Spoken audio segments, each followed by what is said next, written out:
Our last Rowdy Six, at least for a little while. Take a seat. Thanks for being here. I feel so nostalgic right now. I hope to sign all your yearbooks after service. But who knows, it may come back around because hopefully we're going to have to add more services in the future because more people are coming and we break fire codes, and so we've got to add more services, and maybe the Rowdy Six will come back. Who knows? But now, I'm guessing there's no morning people in here because you're here for the six. We got one. Well, I won't make fun of morning people then. You guys have to choose. Well, I was just saying in the last service that morning people are like, oh, that's cute, an 11 o'clock service. It's not even the morning. That's the afternoon for them. They've been up since 5, praying for all the rest of us. Dad on vacation, judging everyone for sleeping in on vacation. Oh, didn't know if I'd see you today because I slept in on vacation. You need to be condescending to me. So anyway, you guys are all going to sleep in. I already know that. So you have to choose between the 5 and the 7.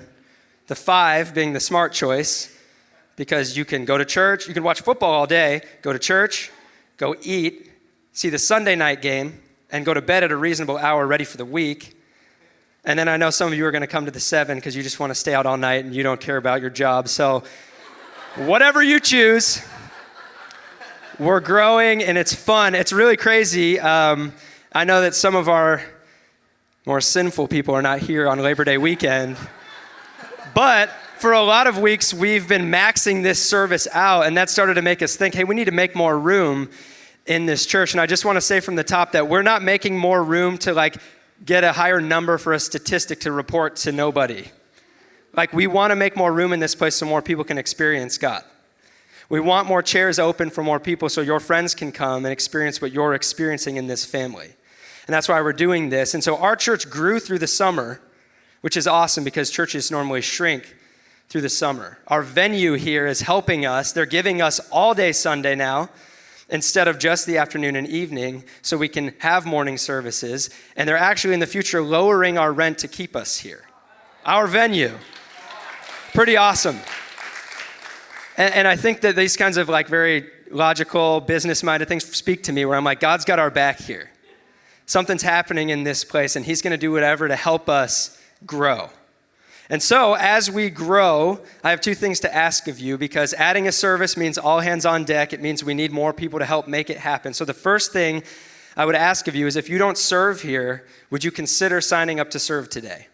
And if you serve here, would you just stand up real quick? I just want to give you a thank you. So thank you, guys. Thank you. What I don't love using the term volunteer about people that give their time on Sunday to make this place home for you. I like to call them leaders because the people who just stood up are the leaders of this church. They're the ones who are carrying this vision forward. They're the ones who are making this place feel like home for you when you come here. So thank you, guys. And I want to invite the rest of you to be a part of it. Our kind of dream is that everyone in our church would attend a service and serve at one. Not because you need to stand somewhere so we can check a box that a role is filled, but because I think the greatest fulfillment comes in serving and building our Father's house and seeing people come in and find Jesus, and you're a part of making that happen. That's what these people are doing. We're growing. We're adding a service because of the excellence and the love with which they serve. I hear from person after person, man, the people at your church, I just felt like I was welcome there. I felt like they wanted me there. They saw me, that I'm important to you. I'm part of your family, and we want to make room for more people. So would you consider serving here? We're going to have a little serve lunch after. All the team leads, you'll be like, there's a team lead for everything in this church because we put a lot of thought into every detail of Sunday because from the moment you park to the moment you get back in your car, we want you to have experienced God, find family here. We want you to discover purpose in who you are so you can go lead. And I think that purpose that you will discover is going to come through serving. Because it's not just going to be what you do on Sunday, but it's going to point you to, hey, what am I good at? What am I gifted at? What has God given me a passion for? And how do I then go apply that every day and go lead out in the world wherever I am? And God's going to illuminate that too. So if you're somebody who's like, okay, I'll serve because you need more people, I don't want that to be how you feel. I don't need to obligate or guilt you into serving. I honestly think you'll love it. I think you'll love the family here, and I want your gifts and your passions to make you thrive here, and I think that you will find life in it. So if you're somebody that's like, man, I want to pastor the young people, like the next generation, you can be in Kids Rock. But if you're somebody that's like, I hate kids, then don't feel obligated to do that. Go find something that you're passionate about. Go find a place where you feel like you could make this home for other people. So here's all the different teams we have. Sign up for one of them. Talk to the team lead and they'll work with you with your schedule. We're not gonna make you be here from 7 a.m. to 9 p.m. as we roll into 3 services. We want it to be sustainable and life-giving for you. So it'll work with your schedule. We'd love to have you on the team. We do rally services for our team right before services. We have fun events during the year just for that crew, and we'd love for you to be a part of it. The other thing that I'm gonna ask of you is there's a little invite on your seat, and we've got stacks of them, so take a bunch when you leave. They say come and see on them, which is the title of this message. And I want to ask you to invite people this week to be a part of this family. And I know right off the bat you're like, okay, autopilot tune out, here comes a message about we need to be inviting people to church. And I just want to say with full integrity on behalf of our team that we're not in this for a statistic. We're not in this for a count or a number of people. We literally just want more and more people to be able to experience God. We want more and more people to find family. We want more and more people to discover their purpose so they can go lead somewhere in their life. And they can bring people to experience God and find this family. And then that person discovers their God-given purpose and they go lead. And we want to be a launching pad. We want people to come here and find Jesus so they can go out into the world and build his kingdom. And that's why we want to put more chairs out and add more services. That's it. There's no giving campaign at the end and so invite your friends because next week we're raising money for Doug's Escalade. There's none of that. We genuinely just want to build the kingdom and more people to experience God. And so I know that it'd be very, it sounds simple. Okay, so come and see. So I'm going to go hand this to somebody. I get your message. Thanks. Why don't we just do worship and we can get out of here? But I know that inviting people to church is not simple. It sounds simple, but it's not. Because if it was, then we would all invite everyone we know to church, right? But we don't. I don't. There's a lot of complexity to the invitation to tell somebody to come and see. But we're calling this Secrets Out because we believe that the best kept secret in Austin is right here in this place, is this church. And I know you might be like, well, that's arrogant to say. Don't you guys always say that you're not the perfect church? Yes. And it's not about us. We always say we're imperfect people pursuing a perfect God. The reason that the secret needs to get out is because of that perfect God. Because he's moving in this place. And we want more and more people to find homes. And I believe that just about the church across this city. That this secret, that this Jesus needs to be out there. Because he has and is everything that every human being craves and desires. Most people just don't know that. But we do. So we get to go tell them to come and see. So we're going to dive into the complexity of something that's seemingly simple, and my hope is as we go through that together today, that we'll come out the other side with simplicity again, with fire to tell people to come and see because we remember why we're doing this. So if you have a Bible, John chapter 1, verses 43 through 46. Jesus, his ministry is starting to roll. He's on the scene, and he's calling his disciples. So it says, the next day Jesus decided to leave for Galilee. Finding Philip, he said to him, follow me. Philip, like Andrew and Peter, was from the town of Bethsaida. Philip found Nathanael and told him, we have found the one Moses wrote about in the law and about whom the prophets also wrote.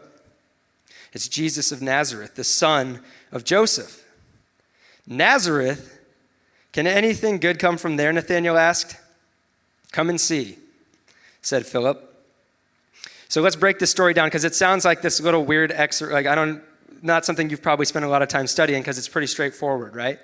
So we'll start with Jesus because when we read stories about Jesus, normally we're like, okay, what did Jesus do here? I'm just going to do whatever Jesus did. And actually, I don't think that's what you should do in this story.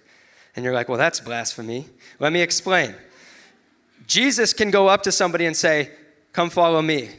And they'll be like, all right, because he's just that good. You encounter Jesus and you're in his presence, you're going to be like, okay. If I go up to somebody and I'm like, hey, follow me. They're going to just back away, call the police. They're not going to follow me. So I'm saying this is not a what would Jesus do moment. Don't go out this week and be like, hey, follow me to my car. Because I'm driving you to church, that's why, yeah. No, it's actually Philip that I think we relate to in this story. Because he encounters Jesus and he's like, okay, yep, I'm in. And his first thought is, I need to go get my bro Nathaniel, he's got to come too. And when he goes to Nathaniel, he's met with resistance, like most of us are used to with friends and people that are non-believers or them or they, whoever's outside of the church, right? Like we expect resistance, and he gets it here from Nathaniel.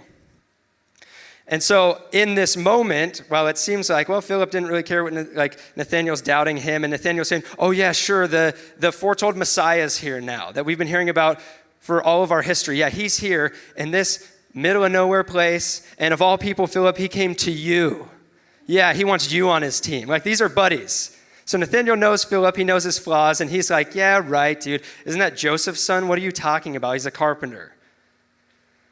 And so in this moment, I think is where we're met a lot of times where we expect, well, maybe I just leave them alone. I think there's two places of doubt that cause us to just not say anything, to not invite. The first place of doubt is self-doubt. And I think it's us sometimes thinking, well, if they start to ask me hard questions, I'm not going to know all the answers. And if we get into a debate, I may not be able to win the debate to get them to believe what I'm saying. I don't understand God. Who am I to go say this? I don't have all the answers. Or if you're like me, you disqualify yourself because you think about the people who know you well and you're like, oh no, they know too much about me. Why would they listen to me? My life doesn't always out there look like I want it to in here. So I'm a bad example of this. So I'm just not going to say anything. We disqualify ourselves. And the other place of doubt, I think for us, that causes us to just go silent when the opportunity is in front of us to tell somebody to come and see is church doubt. Because I think a lot of times we hear these messages in churches and we're like, yeah, I'm supposed to invite my friends. But if I do, what exactly are they going to I'm getting them into? What exactly are they going to come and see? Are they going to show up to a community of people who's exclusive and makes them feel like an outsider because they're not a polished Christian? Are they going to have preachers who just yell at them and tell them they're not good enough and they're not worthy and hand them a list of rules and say, go figure this out and then come back when you do? Because I don't want to invite my friend to that. What are they going to experience if they come to church? Are they going to encounter a group of people that is off living this life that they can't relate to the world anymore because they don't speak English anymore? They just speak Christianese. And they can't have a conversation with somebody who's not a Christian. They can't relate to them anymore. I don't want my friend to just be like, well, I don't relate to those people. They're super weird, and they said a bunch of things that made no sense to me. So we have these doubts, right? Sometimes it's self-doubt, sometimes it's church doubt, and I think at the end of it, we're like, forget it. It doesn't really matter. Somebody else will invite, but it matters to the person that you were thinking about inviting. And so I think we can learn from Philip, because in this moment when he's met with opposition from Nathaniel, and Nathaniel's like, yeah, right, dude. He doesn't try to prove it to Nathaniel. He doesn't try to debate him and say, oh, here's how all the prophecies line up, and here's what happened when I met him, and you just don't know what you're talking about, and I can prove this to you. He doesn't try to win a debate with him. He doesn't disqualify himself. He doesn't say, oh, you know what, you're probably right. You don't need to listen to me. I'm an idiot. I shouldn't have even said anything. And he doesn't push Nathaniel away for having questions and doubts. He doesn't say, hey, there's no room for your questions with me. It's either blind faith or nothing. And you know what? Because you're asking questions because you don't believe me, he probably wouldn't have liked you anyway. Just don't come. No, he doesn't do any of that. I think all these thoughts are swirling in his head, and he's just like, I don't know exactly how to explain this. Just come and see. Just come and see. I don't know what's going to happen from here. I don't have all the answers. I just know that following this guy seems like the most important decision that we have to make. And I want you to come with me. So just come and see. And I think that he has the key to this, that he knows he just needs Nathaniel to come see Jesus. It's all about seeing Jesus. Because if people come in to a place of faith, if they come and they see religion, they will leave. And if they come and see egos and an inauthentic show, they will leave. And if they see an exclusive group of people who makes them feel like outsiders, they will leave. If they see judgment and condemnation, they will leave. But if they come and see Jesus, they will stay. And I'm not just talking about come and stay in our church and have 100% attendance at Red Rocks Austin. I'm talking about in their life. Like if they come and see Jesus through a community of people who just genuinely just exemplifies him and shows his love and shows them the fact that his grace is sufficient for them, that he did make a way for them, that he loves them so much, they'll stay with him. It's like when you walk up to Jesus, he's just that good. Follow me. And you're like, yep. And you can't always explain it. You can't always put words to it. And that's why sometimes all you can say, hey, I don't know exactly what to do. Just come and see. I've got a home and I've got a family that I think you're going to love, and I think you're going to see Jesus through it, and then you're going to stay with him. A lot of times in my life, like I'm apologetic almost when I do get into those conversations. It's like, hey, I know your life's really hard and you're going through a lot. I hate to heap something else on you, but gosh, I feel bad even saying this. So God loves you. Like he created you uniquely, and he has a purpose for your life, and he loves you, and he just wants you to be in relationship with him. He knows that you can't make your way to him, and that's why he sent his son to pay for your sin and to rise from the grave to give you new life, and so that your eternity can be different and your today will be different, because you'll find the hope and the peace and the joy and the love and the new life that your soul craves. It's all in him. I'm so sorry to tell you that. Right? Like the word gospel means good news, and I lose sight of that all the time. It's supposed to sound like good news to people because it is good news that Jesus Christ has risen from the grave and he has new life for us. And when I have that perspective, I'm like, okay, I'll say come and see. I've got a home and a family that I'm proud to be a part of, and I want them to come here because I want them to experience that. Okay, so that's like this general idea. Hey, go out and invite somebody. But like I said, it's easy to be like, okay, well, if everybody else invites somebody, I don't really want to. But man, it matters to the people in your sphere if you do. And I want to make this personal for you with some stories of our church. Already, 8 months in, some amazing things that have happened, person to person. So Amy, who is our video team lead, she came to our Thanksgiving dinner last fall. She said, this is my family, this is my home. And she started to get involved here, and she started to find like this new life with Jesus, and he was doing so many cool things in her life, and she always had her boss on her mind. Like, man, this fullness, this life I'm experiencing with Jesus, I want that for him. And I'm guessing, because most people do, he probably has some church baggage, and inviting him to church, he's probably going to be a little resistant to that, but Amy just said, hey, come and see. And because she did, we have Doggo in our church. And you see him up here shredding on his electric guitar. He's part of leading us in worship. And he showed up here because Amy invited him, and then he kept coming back. And we asked him, we put it on Instagram, like his story and why he stayed here. And he said, the love and grace of these people has changed my life, and that he's rediscovering his relationship with God. And I want more Doggos in this church because more Amy's say, come and see. So Summer, our cafe lead, I'm sure you've met her and she's smiled at you. She's one of the friendliest people ever. She's a serial inviter when it comes to church. And she works at a restaurant in the Domain. And what I love about Summer is she doesn't view working at a restaurant as insignificant because it's not vocational ministry. She sees it as an opportunity every single day. So she carries invites in her apron and she hands them out to coworkers and people at her tables, and she's going to get fired eventually for it. And so one of those people was her coworker, Justin. And she kind of had that same thought of like, well, I don't know, he's probably got some church baggage and I don't know if he's going to want to come, but it's Summer. So she's like, you just got to come and see, man. And he showed up when we launched, and he told me a few weeks later that in this room, he experienced God in a way he had never before in his life. And this is him, he's on the right, his family right there. This is them with friends they brought to Easter. Because Summer said, you got to come and see, and then they experienced God here, and they found a home here, and their family here, and they're like, well, we want our friends to come and see this too. And I want more families like that in here because more people like Summer say, come and see. So the Robinsons, awesome family in our church. They met Jake and Sarah Schultz, and they said the same thing. Hey, you guys should come and see our church. So Jake and Sarah showed up, and before long, they're serving here, and they've got smiles on their faces every single week, and their kids are in every other Instagram photo we put up because they're so cute, and we owe them royalties for that. This picture for me is why we do this. That's Jake coming out of the water saying, no, I found him. He came to save. He's that good, and I'm going to go tell other people about this in my life. I'm proclaiming this. And this happened because the Robinsons said, hey, come and see. And Ryan just told me that now Jake and Sarah came to him today and said, hey, it's time for us to open our home. We want to lead a group. I want more families to find family and open their homes so other people can find family, because people like the Robinsons say, come and see. Come and see. My story.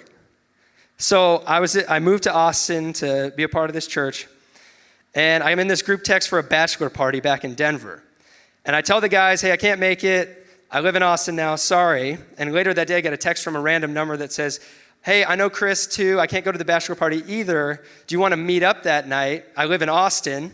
Let's get dinner and let's FaceTime him and just tell him congratulations on the coming wedding.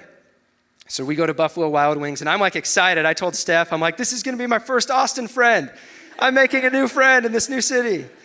And I get there, and Brandon has the correct taste in sports, so we hit it off. I'm like, this is a good guy.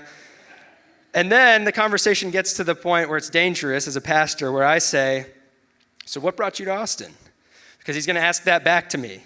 And when you're a pastor and you tell people, oh, I came here to plant a church, they're either going to try to fight you, or they're just going to immediately find a way to leave, like, oh, that's cool. Oh, I just died. I got to go. Sorry.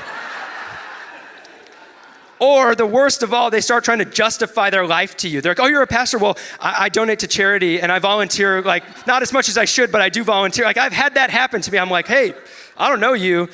This is not a job interview. You don't have to prove yourself to me. I promise you're a better person than me just by knowing me really well. So you're good. So I tell Brandon, hey, well, I came to be a part of this church plan, and we're going to have some pre-launch services, and we're going to launch in January. If you ever want to come, you're welcome. We'd love for you to just come and see. So Brandon showed up to one of our pre-launch services, and he told me later he did because he didn't want to then go to our friend's wedding and me see him there and be like, hey, remember when I told you about that thing I committed my whole life to and you didn't come? Thanks for being my new friend in Austin. Which I wouldn't have judged him for, because coming to church is like, it's hard for some people. But he showed up, and then he started to come back, and then he signed up to serve, and now he's the head of our security team. And I have these moments in this church where I'm like, gosh, are we doing anything right? Do we know what we're doing? Why am I a part of this? I'm the last person that should be here. And then I see moments like this is Brandon leading a pre-service rally for our volunteers, who I had just met at Buffalo Wild Wings a few months before, and he's like, yeah, I don't know about church. And you probably don't recognize him because he's lost a ton of weight and he looks amazing.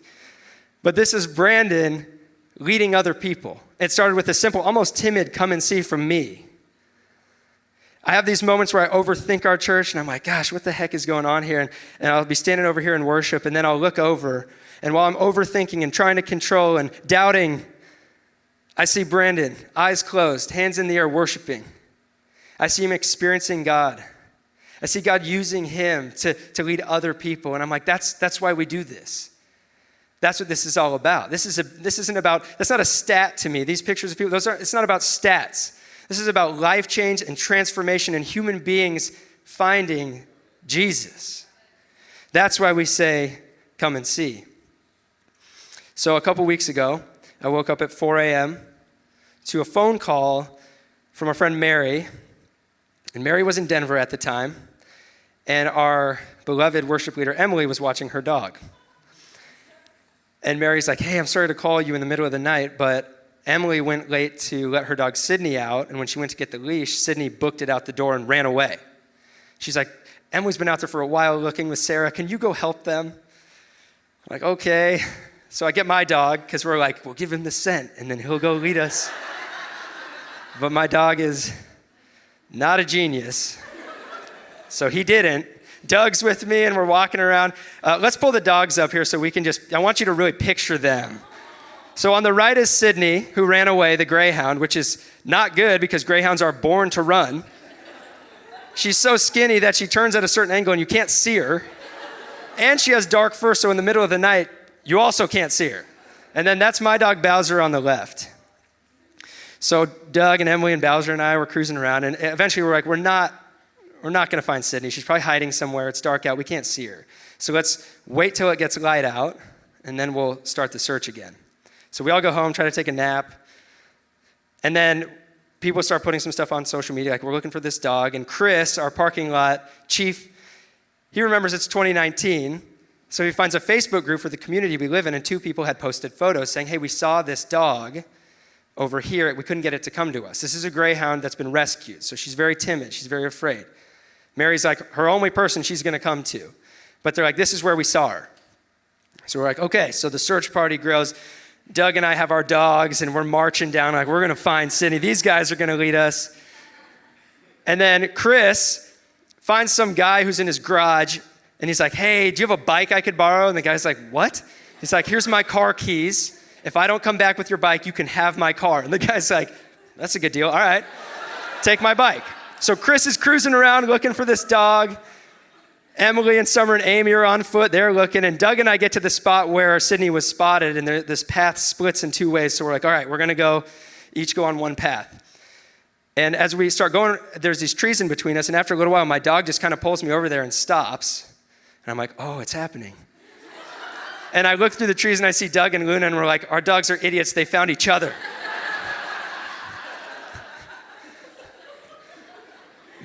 So then right then, Summer calls me and she's like, Ethan, we see Sydney. We can't get her to stop. She's coming towards you. Try to get her to stop. And they're like sprinting after her. And so I come out of the trees with Bowser and I look, and sure enough, here comes Sydney, just trotting along the path. So I'm like, hi, Sydney. How are you? I'm safe. Remember me? Sydney doesn't even look at me, but she locks eyes with my dog Bowser and goes straight to him. Wag their tails, smell each other, and she just stops. And I just pick her up. And we took her home. You're like, well, that was kind of a drop off there at the end of that story. So the obvious metaphor here, right, is bringing the lost home. And I just thought, like, this story is as dumb as it sounds. Like, it's been speaking to me ever since it happened. Because when I went home, first of all, to try to like nap in between so it could get light out, my stomach was just turning because I was just picturing little Sydney out there afraid and alone. I'm like, oh no, she shouldn't be out there by herself. We gotta find her. And then I was thinking about this team of people like posting on Facebook and stealing people's bikes and running around in the middle of the night in the heat of the day. Why? Because we just wanted Sydney to come home. I was like, man, I want to be that way about people. Sometimes I want to lay awake and think about my friends and pray for them. Think, God, give me the chance to tell them to come and see. I want to help them find home. I want our church to be a team like that. That's like, hey, whatever it takes. Even though we're even mad at this dog for running away, like we're going to do whatever it takes to bring her home because she shouldn't be out there afraid and alone. I want to feel that way. I want to desire so deeply for people to come home that it like is my heartbeat. And Sydney, she's a greyhound rescue, so like I said, she's got a lot of baggage, right? She's probably had a pretty rough life. She's wounded, like human beings. Like she's got this shell around her, and I'm psychoanalyzing dogs right now and probably giving them way too much credit. But it was so crazy that after running for like 10 hours, she sees somebody that she trusts and goes straight to him and just stops running away. And I think that she came to my dog because they hang out together and she knows him. And even though he's not always the best friend because he's always trying to wrestle her and he's twice her size and she's just like, just leave me alone. But he's protective. And I think she could tell like, hey, he wants to help me. He wants good for me. He's my friend. So she runs up to him and she knows that he's not going to shame her like, Sydney, you idiot. You shouldn't have run away. Look at you now. You're covered in mud and you're shaking and you're scared. Now go home. Get away from me. No, he's just going to wag his tail and say, hey, let's go home. You can come with me. And it spoke to me that all the knowledge, the explanations, the fancy Christian phrases, the answers that we might know, they don't hold a candle to the love that our friends see in us for them. I think that people are going to come and see Jesus because they see him in us. And they'll come with you. And the people that you meet, like your friends, and then the people that seem random that you meet, the them out there, the non-believers, like the world that we sometimes like hold ourselves up and we're just like, they don't want to hear from us, they hate us. Sometimes it almost feels like we're like opposing each other. The people out there, they have a shell like Sydney. Why? Because human beings, they're depressed, they're lonely, they're anxious, they're afraid, they're broken, they're alone. There's people out there that have been made to be outcasts by the church. They've been told that they don't belong because their life doesn't match up with the polished Christian life. They've been treated like modern day lepers by the church. So why would they want to come? There's people with so much baggage that you bring the word up and they're just like, oh no, I've been told that's not for me. Right now out there are families that are on the verge of breaking apart. There are marriages that are crumbling because they have no foundation to stand on. There are kids out there who are being abused and neglected and bullied. The young generations right now are the most connected and yet the loneliest generations in history. They look on their phones every day to be told that they're not good enough, that they don't measure up, and they're just sitting there while their parents are distracted by work or on their phones, and they're just like, do I matter? Is there a purpose for me? Why am I here? Can somebody just look me in the eye and just treat me like a person? There's older generations that now feel like, the young people, they don't want to hear from us. They're all just crazy and doing their thing, that we desperately need to mentor us and give us wisdom and walk with us and for them to see the value that they have. These are the people that are out there. There are students all the way to CEOs that are living in our cultural cycle, and what they're told is you better work hard so you can get the degree, so you can get the job, so you can get the promotion, to make more money so you can buy more stuff and hopefully have a good time before you die. And that's it. Like that is literally the hope of their life. And these are not bad people. These are not people that we should say, they don't get it. No, they've just never been told where real hope is at. Right? Like we see celebrities who have reached the pinnacle of our society commit suicide because they have gotten to the place where everyone is looking and saying, that's where it's at. That's where life is. That's where fulfillment is. And they get there and they're empty and it makes no sense and they have no hope and they say, well, then forget it. I don't know where else to look. These people need to find the hope that is eternal, the hope that is real. There are people out there that literally do not have homes to come to. Have you ever, we drive past them every day. They literally fell on some sort of hard time and they don't have a home. And I've been thinking about that, and also the fact that there's people who live in mansions who don't have an ounce of home in their soul. They don't feel at home in any way. We could be their home. We will be their home. So am I saying to invite homeless people to church? Yes. I'm saying you invite anybody and everybody to church. Why? Because this is their Father's house. He made them in his image. So I'm not going to be one to try to look down on them because maybe their life doesn't line up with everything I agree with. But no matter their status, their life decisions, their struggles, their sin, how they might look that's different than me or think that's different than me or live that's different than me, they're his kids. And they're welcome in his house. So you invite anybody and everybody home.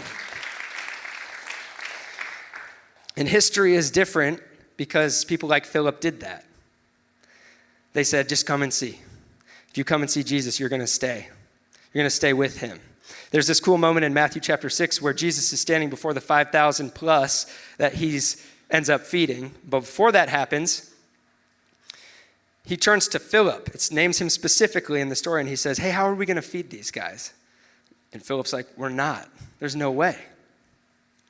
And as the story goes and Jesus feeds them, I think it's this moment for Philip where Jesus is looking at him and kind of winking, like, hey, remember when this was so simple just to come and see? Well, it's gotten a little more complex now because there's thousands of people coming to see, right? Am I still the guy that you were waiting for? Am I still worth following at the drop of a hat?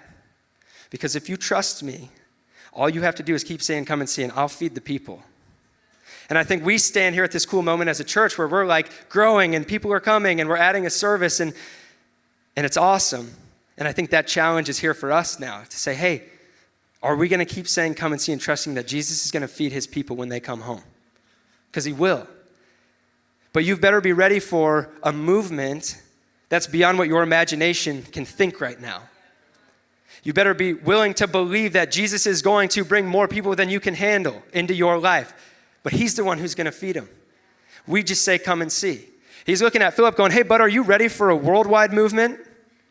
That's what you're being invited into. That's what I'm telling you to tell people to come and see, because I'm going to come and change this world, not just your little circle. Are you ready for that? I am. We're a part of it. We're in this room because somebody told us to come and see at some point, right? I know Jesus because in a time in my life when I had a lot of questions and I had even more issues than I have right now, people who loved me and were just faithful to say, come and see, they brought me home.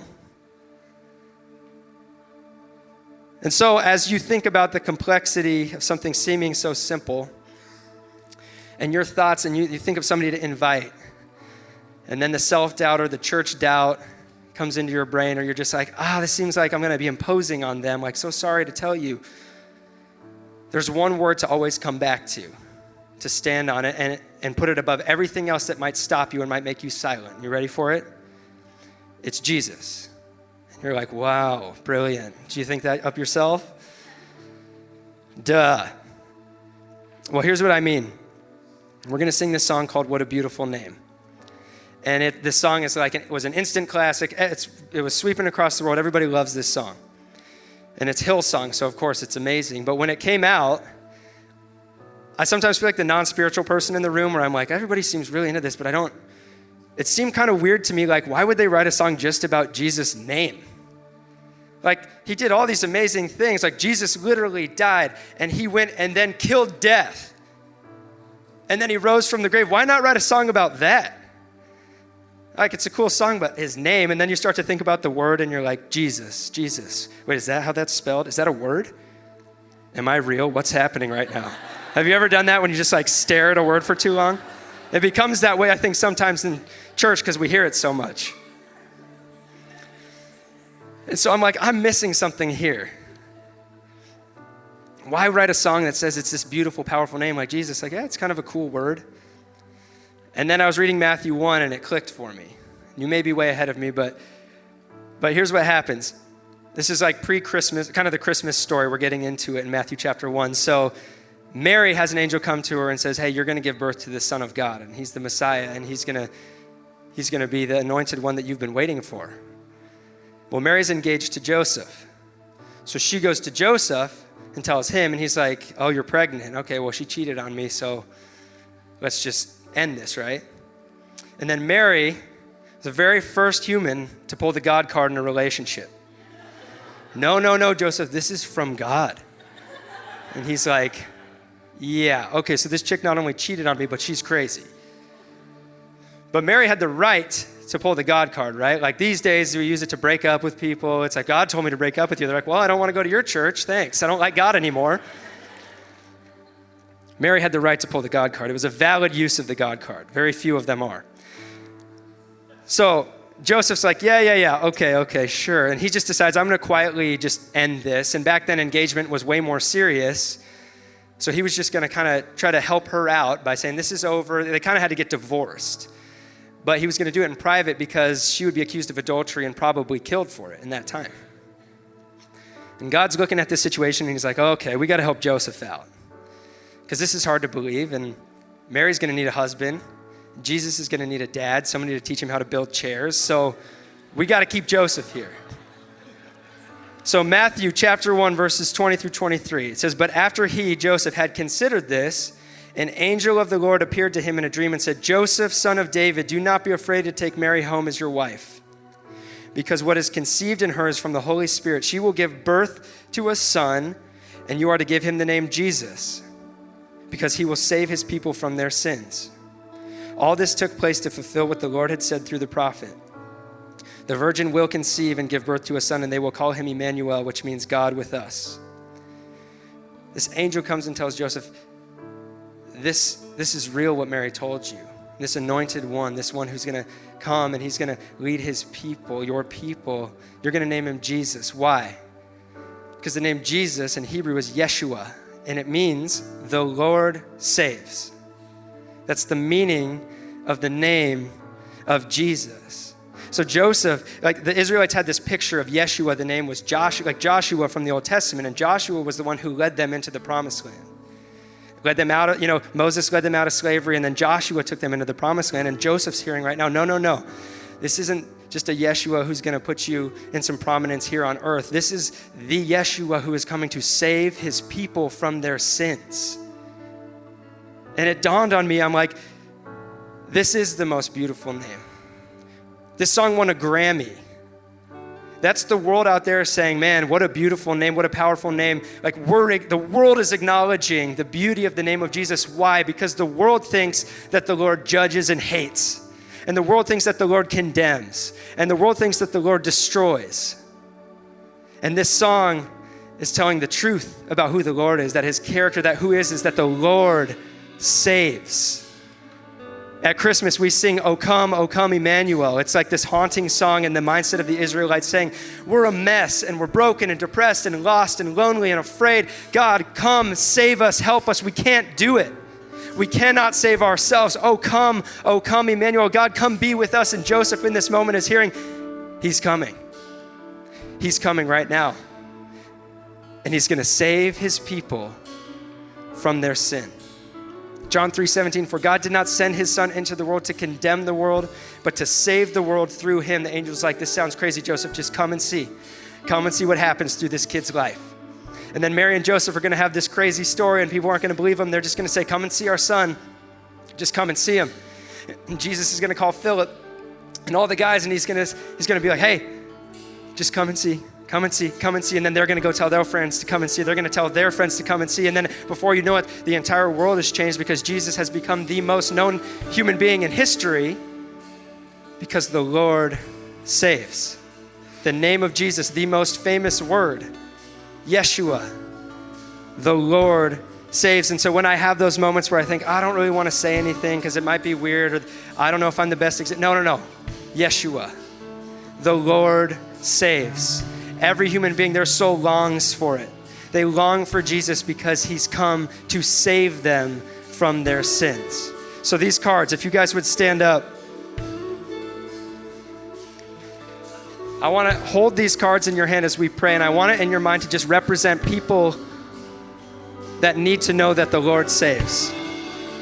People that need to be invited to come and see Jesus so they can know him and know his goodness and know the most beautiful and powerful name, Yeshua, the Lord saves. So Father, would you give us courage to invite? Would you give us opportunities to tell people just to come and see? And would they see Jesus in this family?